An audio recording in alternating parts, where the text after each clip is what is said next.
Turn and say hi to the camera. No, you gonna give him the butt? You giving him the butt? It's a good thing you got a cute fluffy butt. Hi everyone, Drea with Aloha Plant Life here, and today we're going to be talking about repotting. Spring is right around the corner, it's only a few weeks away, and this is the perfect time of year to start checking some of those plants that might need to be repotted and repotting them if they do in fact need to be repotted. That way you're setting them up for success going into this growing season. So I have pulled some of my plants out that I have a suspicion might need to be repotted, and we're going to check them together today and repot any of the ones that need it. But first, I just want to kind of start off talking about how often you need to repot your plants and signs that you need to repot your plants. So a lot of people think that you have to repot your plant once every year. That's not necessarily the case. It really depends on a variety of factors that we're going to get into. And then also you want to consider the fact too that some plants might actually need to be repotted more than once a year. So we'll get into that as well. So the first thing I want to talk about when we're thinking about, well, maybe a plant needs to be repotted, does it need to be repotted, does it not, has to do with the actual pot size and plant size. So I'm gonna go ahead and grab my little, what is commonly called a Joseph's coat. I don't know the history behind why. This is a snowball variety. And get it up in there so you can see. It's got these cute little green variegated leaves with a slightly pinkish undertone to them that kind of shows through that white variegation on top. And this plant is looking a little bit lanky here, which is one of the reasons that I think it might need to get repotted soon. It's also in this tiny little pot right here. So when you have small plants in small pots, and I will tell you when I bought this plant, it was in a 2-inch pot. So I have repotted it once before into this 3.5-inch pot. So when you get small plants like that, unless they're just an inherently small plant, like some kind of succulent, typically that's what we'll call a juvenile plant, right?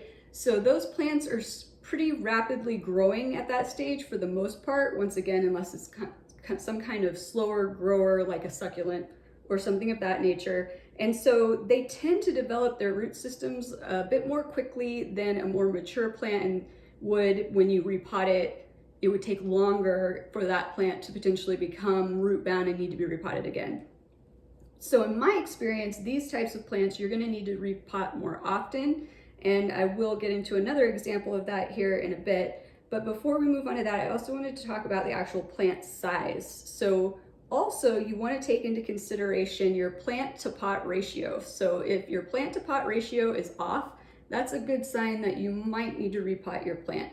This plant, I actually measured it before I started this video, and it is right at the ideal ratio, which well, I don't know if I would say it's ideal, but you don't really want to go further out of whack from this ratio without repotting it. Plus your plant will start to look kind of weird being a big plant in a tiny pot, right? So that ratio is 2/3 of plant height to 1/3 of pot height. So this plant is right at that, of the total height. This part right here is 1/3 of the total height, and this part up here is 2/3 of the total height. So it is probably getting ready to need to be repotted. But another thing that you want to take into consideration is what kind of plant is it and what does its root structure and system look like? So this plant actually has very delicate, fine root structure. Think very similar to, say, peperomias, those tiny wispy roots that are not super thick, they're not super sturdy. And so those type of plants typically will take a little bit longer to get root bound, and they want to be root bound. You go repotting a plant like that too soon when it hasn't gotten root bound, and you're setting yourself up for a potential problem with root rot. So I actually am going to wait. I'm not even going to check this plant right now. I'm telling you, it probably does not need it quite yet. I'm going to wait until I see some of the other signs that we're going to talk about in addition to this ratio becoming, a little bit more skewed, and then I will repot this plant, because I just know right now that the roots, the tiny little root structure in this, it needs to be more root bound than what I'm going to see if I try to take it out right now. So that being said, some plants that have stronger, sturdier, thicker, quicker, more robust growing root systems, such as, set this guy down, the Rhaphidaphora tetrasperma, here, these typically will need to be repotted more frequently. This one has very, very robust roots. If you haven't checked it out, I do have a propagation video where you can see what the roots actually look like when they're growing, how big they are and everything for this plant. So sometimes this is one of those plants that you might actually have to repot more than once a year. It's a very fast growing plant. Fast growing plants typically will need to be repotted more quickly than slower growing ones because they're just developing more foliage. The roots are trying to keep up with that, and then you get root bound, situations in your pot. And if we're looking at the plant to pot ratio, it's a little bit harder to tell when you have like a vining plant like this. Let me back up. But obviously this plant's pretty long compared to this pot. Now it is just one vine, so that could be a little bit deceiving. Obviously use logic in these situations. If you have a single vine plant and it's really long, but it doesn't have a ton of leaves on it compared to the pot, that pot to plant ratio might be a little bit different. But in general, that is a good rule to follow, especially with your more upright plants. Another one is stunted growth. So if you happen to see that your plant suddenly seems to just not be growing, and especially if we are moving into spring and all your other plants are starting to kick off new growth, and this plant usually kicks off new growth really quickly, and you're noticing that it's not, that's usually a sign that something is wrong. Now, I would always check first to see if maybe you have a pest problem. Is there any other signs of distress in your plant that might suggest you've got some root rot going on, or a fungus or something else that's affecting your plant's growth? But if nothing of that nature is showing up, then it might be time to slip that plant out of its pot and check and see if it's root bound and needs to be repotted. If a plant is needing to be watered more often, that is also another really good sign that perhaps it's time to repot that plant. As the roots become bound, there is less soil around for them to get water out of. There's less soil to absorb water, and they're just going to try to pull out as much water as they can, as fast as they can, to keep up with the growth of the plant, to keep up with the amount of foliage, and that is going to lead to you needing to water more frequently. And then as far as figuring out if your plant is root bound, a real quick thing you can do to check, and I'm going to tell you right now, I'm going to show you an example here in a second that this did not hold true. So that's why I'm saying check for multiple of these signs to see if you need to repot, because they don't all hold true. But you can look at your drainage holes and see if you can see the roots. So let me get up in here. So you can see the roots in there. And actually, you guys, I slipped this one out yesterday to look at it. And before I did, 4 of those roots were actually sticking through those drainage holes. So that's another thing you can look for, is can you see roots down here in the bottom through the drainage holes, and are the roots growing out of the drainage holes?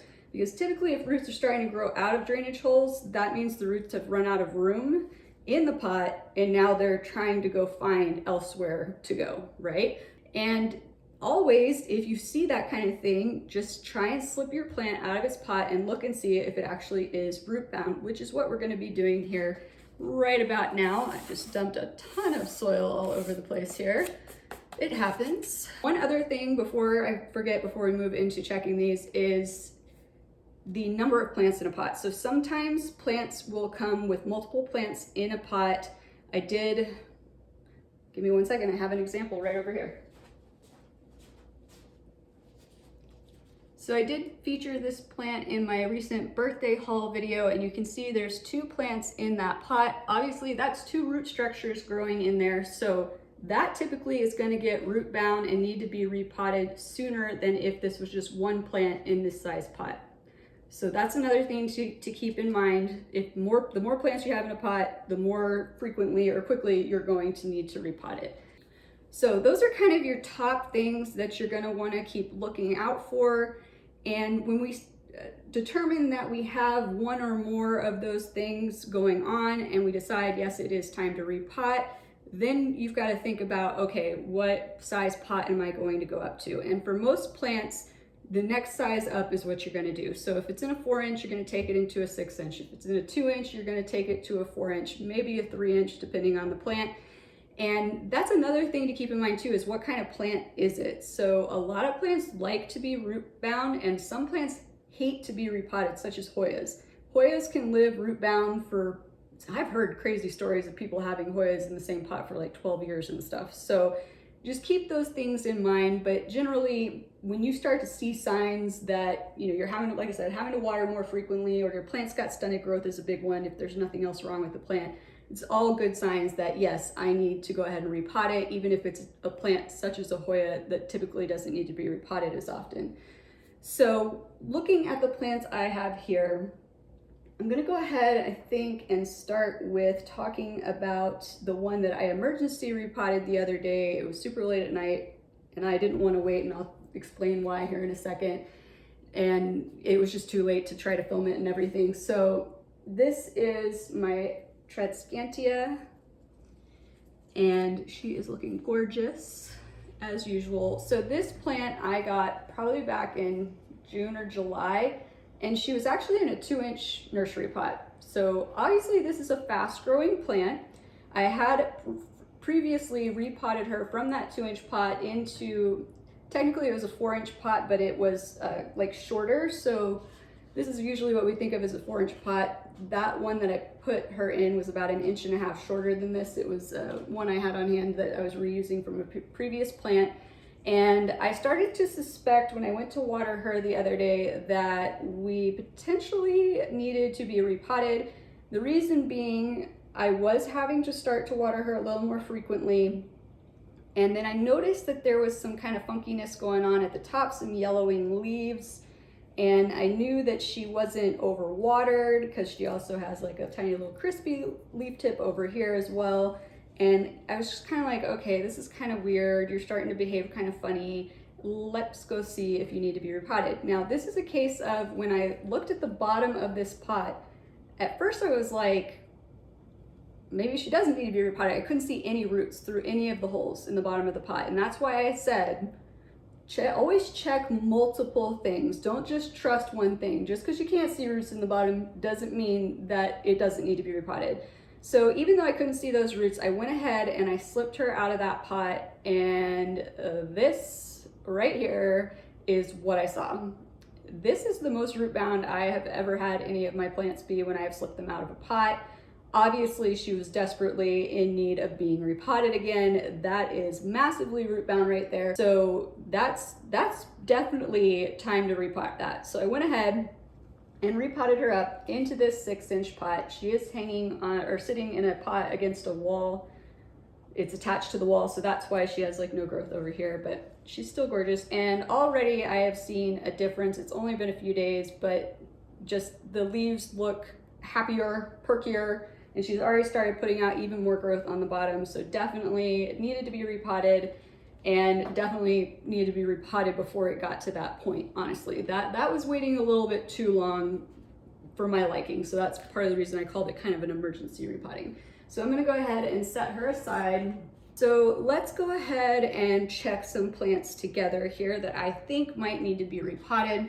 I'm gonna go ahead and grab my little old wine bottle crate that I like to use to keep things from getting too messy here.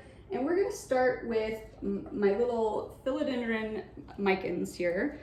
And the reason I wanna start with this one is this is another case of, I got this as a very young plant. It is in its original nursery pot, which is I think about 3.5 inches, maybe just 3. And so it's been in here since I got this.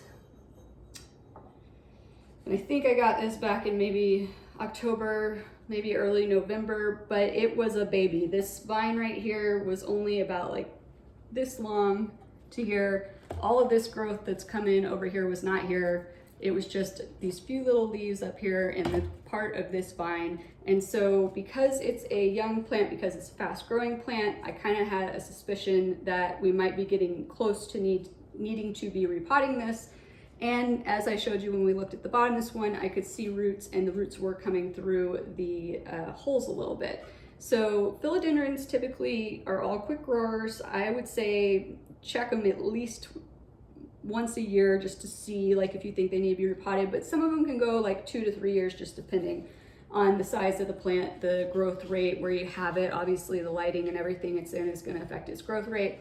So I'm going to slip this out for you guys so you can see. So this is what I would recommend doing if you're seeing those kinds of signs.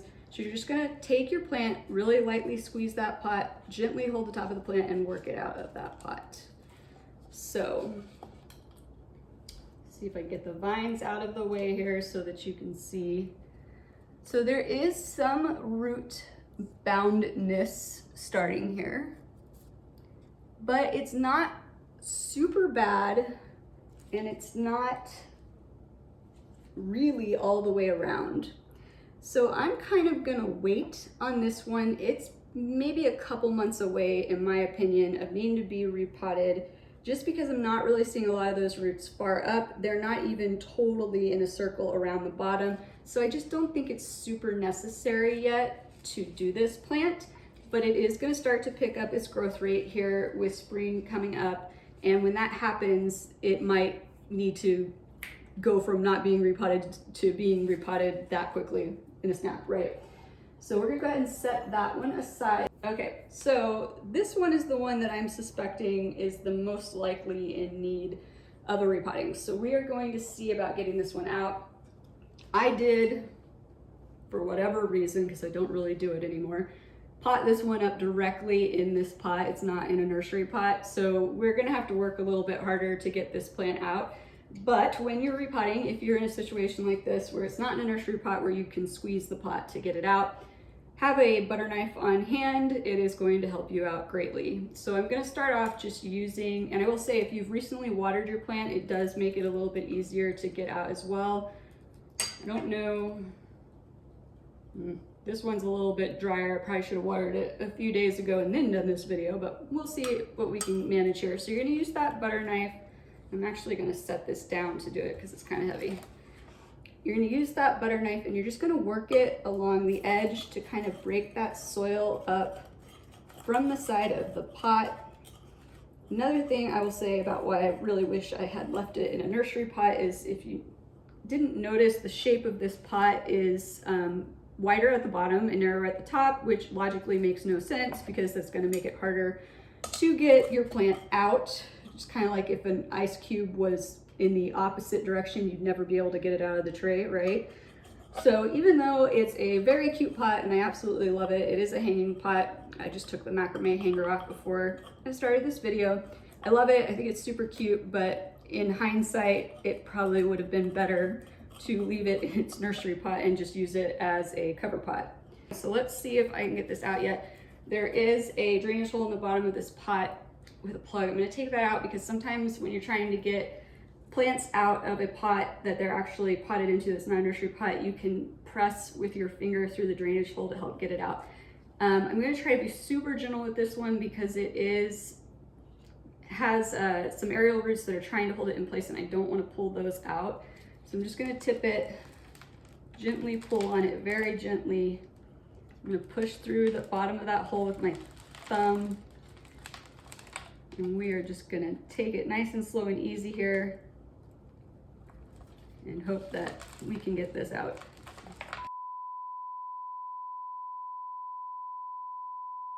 And welcome back, you guys. In case you couldn't tell, a little bit of a problem just occurred. I was taking the Rhaphidaphora tetrasperma out of its pot and I made a really unexpected discovery.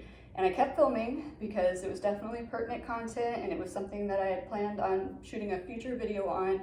So I went ahead and just rolled with it and it became a completely different video than what we've been talking about so far today. So if you want to know what happened to the Rhaphidaphora tetrasperma and if you've ever had any kind of weird root problems that you need help resolving, go check out the plant rescue video that was loaded a couple of videos back from this one you're watching now, and you can find out what happened to that plant. But in the meantime, let's get back to repotting. So I went ahead and pulled out my Monstera deliciosa and we're gonna see if maybe she needs repotting. She's got a ton of big aerial roots going on and I can see roots underneath when I look through the drainage holes. None of them are actually poking out of the drainage holes yet, but I'm kind of thinking, based on another thing that I'm not sure if I mentioned earlier, that I'm noticing when I water her, that maybe she does need to be repotted. So when I'm watering her, the water is going almost immediately straight through to the drainage holes, which that can mean that there's roots just completely bound up in there to the point that they're creating all these gaps in the soil and all these air pockets that are allowing that water to just drain straight through to the bottom. So if you're having that experience with any of your plants in conjunction with some of these other signs that we've talked about today, then that's another good indicator that perhaps you need to repot.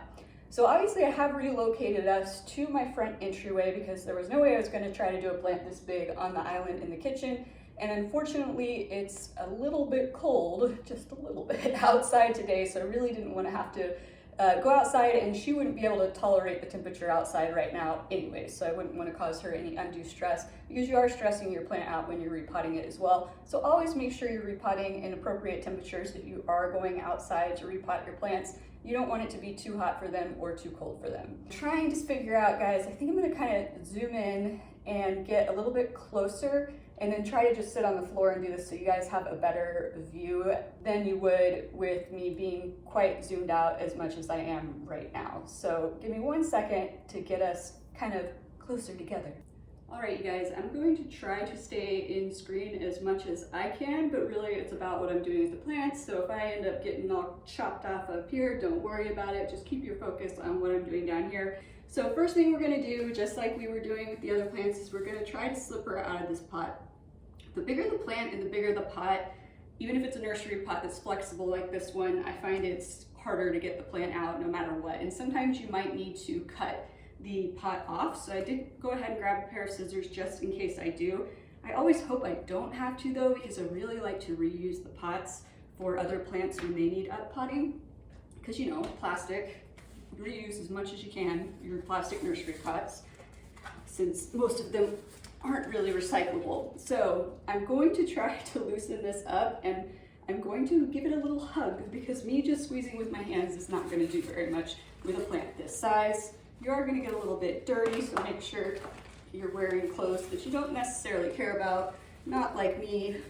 I just felt awkward changing clothes in the middle of trying to film this for you. Just trying to loosen her up. I can hear her kind of crackling away from the sides. So once you've kind of tried to loosen up a bit, you're very carefully going to want to try to pull her out of the pot. If there are holes, well, I mean, there will be holes in the bottom of your nursery pot, but if there's holes that are big enough and in the right place, sometimes you can get your finger in there and that will help you to pull the pot, which is what I'm doing right now. Trying to make sure that I'm grabbing her in a way that's not going to snap any branches off, and I'm not getting a lot of give here yet. So I'm going to keep working on this, probably going to speed it up a little bit for you. Okay guys, so I am getting a lot of weird sounds that I don't really like. So unfortunately, I do think I'm going to have to try to cut this off. All right, you guys, so I've gotten through one section of pot here cutting down, and this plant definitely needs to be repotted. So yay, I'm also not getting any surprises like I did with the Rhaphidaphora tetrasperma. So we're actually going to get to repot a plant finally. So I am going to see if I can get her out of here now without having to cut the other side of the pot. Try to just gently pull this pot away. And we'll see if she'll let me pull her out now.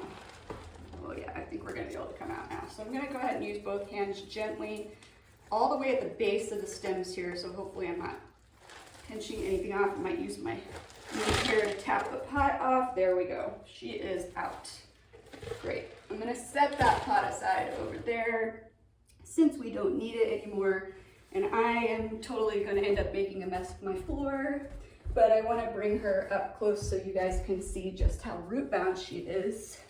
This is crazy. I actually have been thinking about doing this when I bought her because I suspected she was root bound like this, but I didn't want to do it. It was right at the start of winter when I got her, and I wanted to wait till spring, so look at that.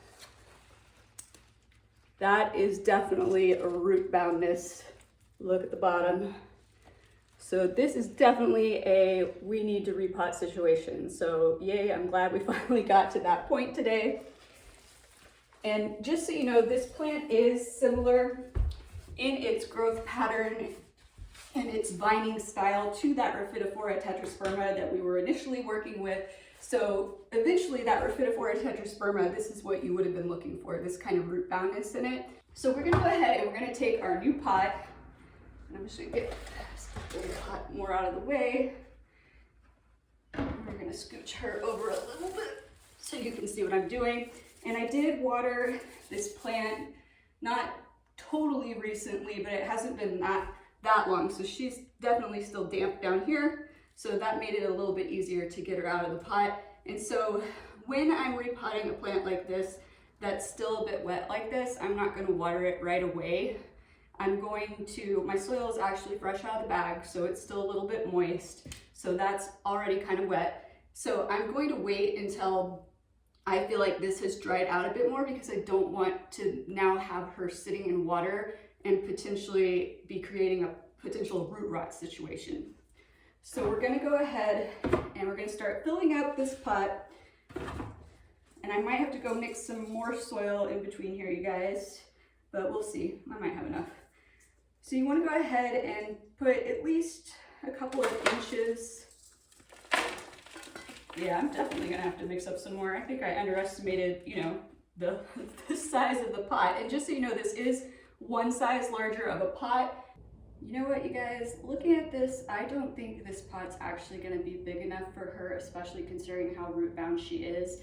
It's only about an inch of extra space around, and being that root bound, that's not a lot of room to grow.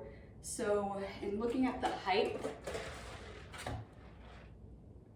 are almost identical, so that's really not a lot of extra space for a plant with this big of a root system, this thick of roots, and this massive of a root structure. So to me, that's kind of, I'm questioning. I think if I would have to repot her so soon, it would just not be worth it to put her in this pot. So I'm going to go check my other pot stash and see if I can't find a pot that's gonna have a little bit more room for her to grow. All right, you guys, so I did find this pot. It's not a nursery pot, but it is still kind of an inexpensive little plastic pot that a plant came in, and so I'm kind of thinking this is gonna work better. So I checked, and the bottom of this pot is the same size, the same circumference as the pot that she came out of. But as you can see, it's a bit taller, and at the top, it's much, much wider around. So that's gonna allow some room to grow. Obviously, I am just dumping stuff all over the place, but whatever.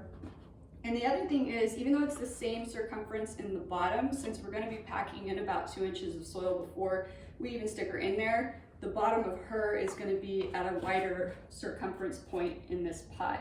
Now, there is one problem with this pot. It only has one drainage hole, and for her at that size, I would prefer to have more. So we're going to go ahead and just create some more. I went and grabbed my drill, and we're just going to use a nice wide drill bit.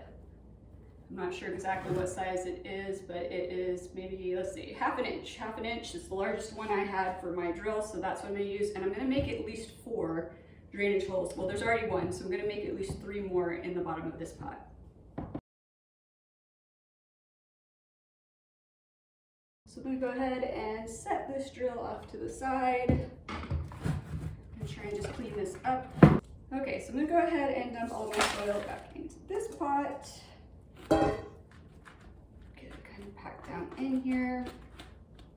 And like I said, I am gonna have to run and mix up more soil, but I will edit that out so you are not having to wait on me.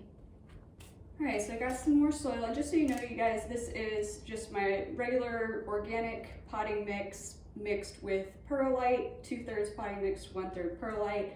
I am finally almost done with this bag of perlite, and I will be switching to pumice after this because, as I've mentioned in previous videos, it drives me nuts that the perlite floats to the surface over time every time you water.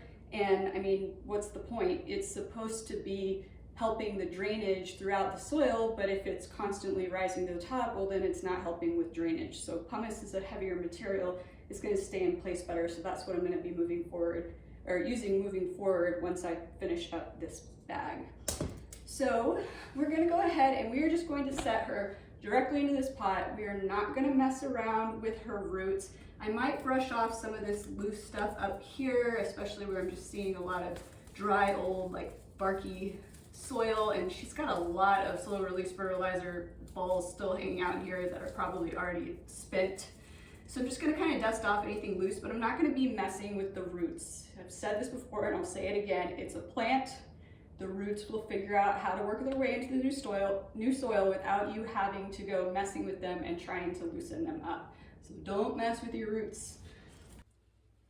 All right, you guys, I did just discover, I guess the center drainage hole in that pot wasn't totally punched out or something, because there's a round disc of plastic around where it was that was all tangled up in these roots. So that's another thing to look out for on the bottom of your plants when you're repotting them. Make sure they haven't taken any part of the previous pot with them.